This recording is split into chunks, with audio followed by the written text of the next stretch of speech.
Bem, e agora chegamos no módulo 2. Agora vocês vão entender os fundamentos do Bitcoin. Eu sei que vocês queriam que chegasse logo aqui para entender o que de fato é uma criptomoeda. Mas vamos lá.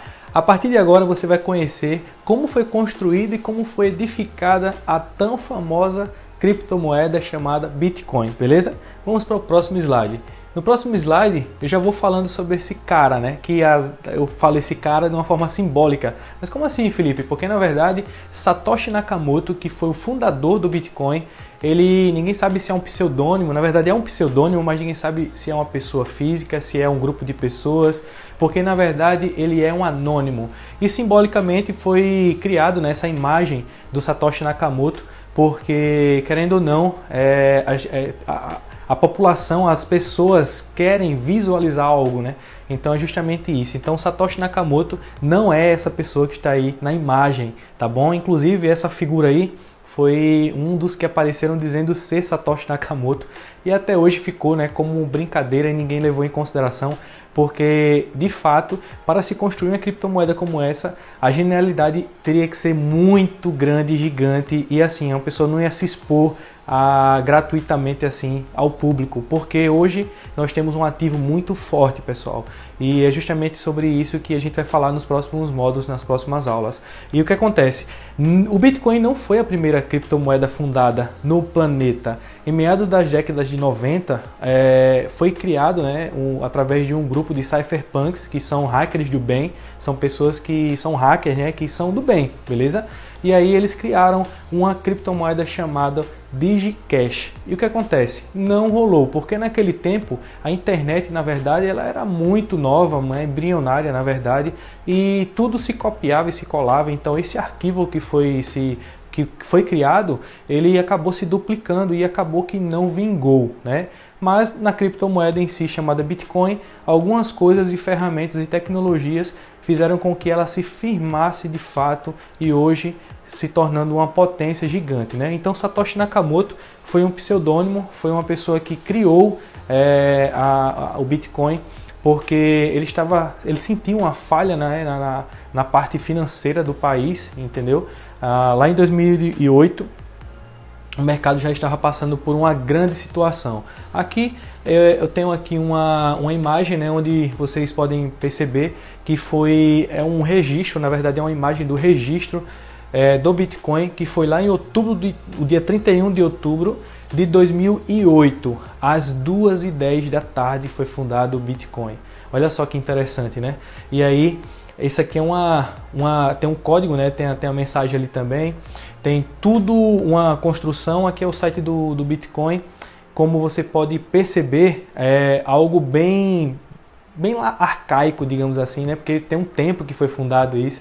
Então a criptomoeda em si ela foi ganhando corpo ao longo do tempo, mas tudo foi bem constituído e vocês vão entender nos próximos módulos, tá? Nas próximas aulas. E por quê? O que foi que motivou o Satoshi Nakamoto a criar essa criptomoeda?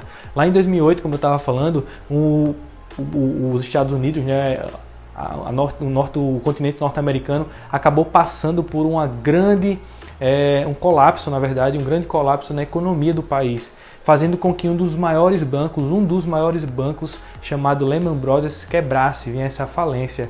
E aí foi quando Satoshi Nakamoto criou uma mensagem falando assim: estou trabalhando em algo inovador em relação a dinheiro, né? Ele não falou com essas palavras, mas falou que estava criando uma nova forma de transacionar um capital para não depender de terceiros, porque o colapso em si fez com que as pessoas, enfim, acabassem comprometendo o seu capital. Então, isso é muito frágil. E ele disse: eu quero construir algo totalmente diferente, que seja mais seguro, que seja mais concreto, de fácil transação.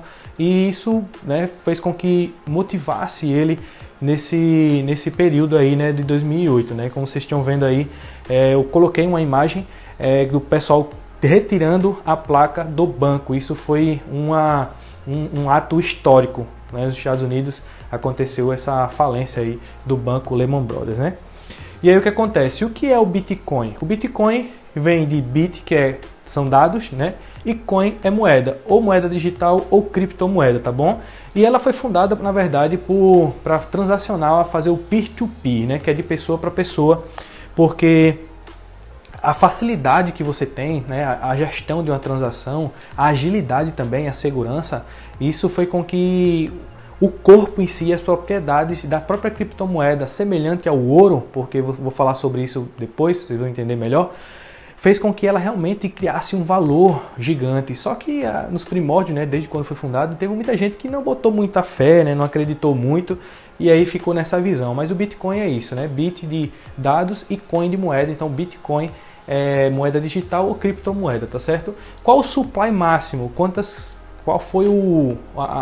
foram produzidas, né? Que supply é a quantidade de produção do Bitcoin. Foram criadas 21 milhões de unidades, ou seja, só existem 21 milhões de unidades que ainda estão a ser completadas em circulação no mundo, no planeta. Para você ter uma noção, somente em 2144 que vai acontecer o último ato, né? Vai ser o ano dos últimos atos de mineração do Bitcoin. Mas ele vai deixar de existir? Não.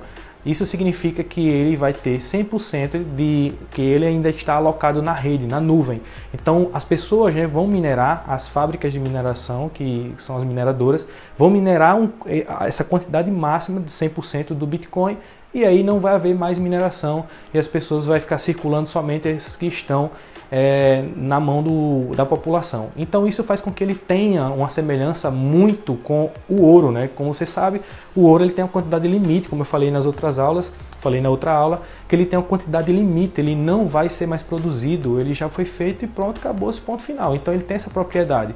São 21 milhões de unidades que existem no mundo em relação ao Bitcoin, tá certo? Hoje estamos em quase 19 milhões minerados, ou seja, esses 2 milhões ainda vão ter vários e vários anos aí para ser minerados, tá certo? Outra coisa que vocês precisam entender é que a primeira transação do Bitcoin foi feita em 2 pizzas, lá no dia 22 de maio de 2010, que hoje até hoje é comemorado o Pizza Day.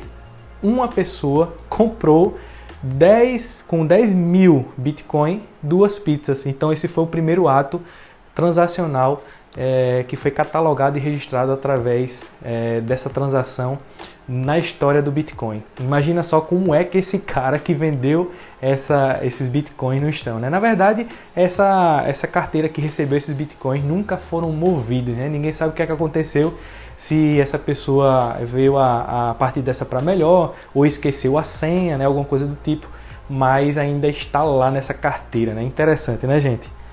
E aí, pessoal, o que é o Satoshi? Satoshi são frações que o Bitcoin compõe, ou seja, a gente tem R$1 aqui, por exemplo, R$1, qual a fração, né, divisível do real? São os centavos. Assim também como o Bitcoin. O Bitcoin ele não é somente a unidade, ele não é singular, ele consegue se repartir em frações chamadas de Satoshi, e Satoshi vem do próprio nome do criador, né? Satoshi Nakamoto. Então nada mais original do que colocar as frações de Satoshi, entendeu? Então, um Bitcoin tem 8 casas decimais. Para você ter uma noção, ele tem 8 casas decimais após o valor unitário, né? Que é 1 Bitcoin ponto 0,00000 até completar as 8 casas decimais, e vocês vão entender mais na frente.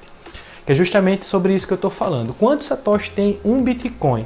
Um Bitcoin tem 100 milhões de Satoshis. E aí tem uma tabelinha onde vocês podem ver que um Satoshi é equivalente a 0,0000001 Bitcoin, entendeu? E assim ele vem subindo gradativamente, é uma tabela muito interessante. Isso é só para você entender que nesse mercado, com R$50 você consegue comprar uma fração do Bitcoin. Não precisa você entrar, por exemplo, hoje o Bitcoin está na casa dos $50 mil, né?